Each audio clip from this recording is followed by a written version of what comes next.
Dopo Marco Zambuto, Giuseppe Arnone e Salvatore Pennica è in attesa che Terzo Polo e PDL sciolgano le loro riserve, ecco l'ufficialità della quarta candidatura a sindaco di Agrigento. Le primarie organizzate dalla coalizione composta da Italia dei Valori, Sinistra e Libertà, Federazione della Sinistra e alcuni movimenti della società civile, riuniti nella lista denominata Agrigento Bene Comune, hanno premiato Giampiero Carta di Italia dei Valori.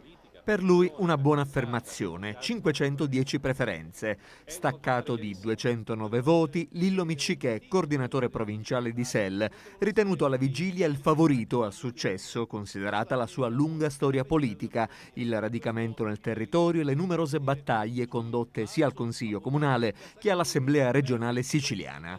Terzo piazzamento per l'avvocato Ausilio Eccelso, che ha ottenuto 159 consensi, 58 per l'ingegnere Marcella Carlisi. Complessivamente sono stati 1037 i votanti nel gazebo allestito in piazza Cavour, un numero che ha soddisfatto gli organizzatori della consultazione.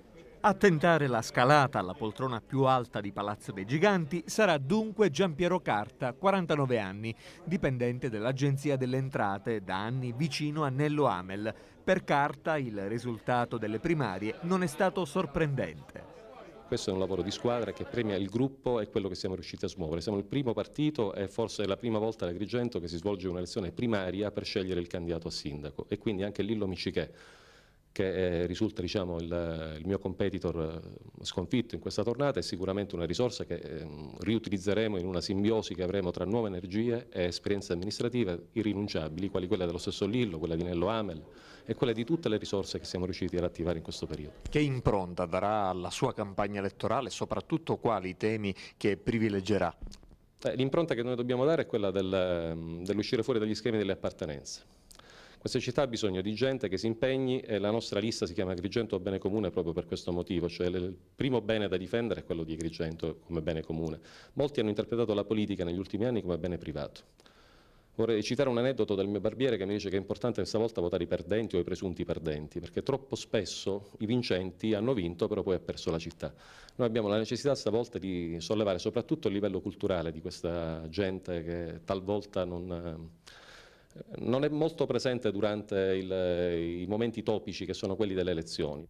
La scelta di candidare a sindaco Giampiero Carta, afferma il segretario provinciale di Italia dei Valori Nello Amel, consentirà ai partiti della coalizione e ai movimenti che condividono la lista Agrigento Bene Comune di avere un riferimento credibile, giovane e di grande spessore morale e culturale. Da questo partiremo adesso per le elezioni amministrative che si svolgeranno a maggio.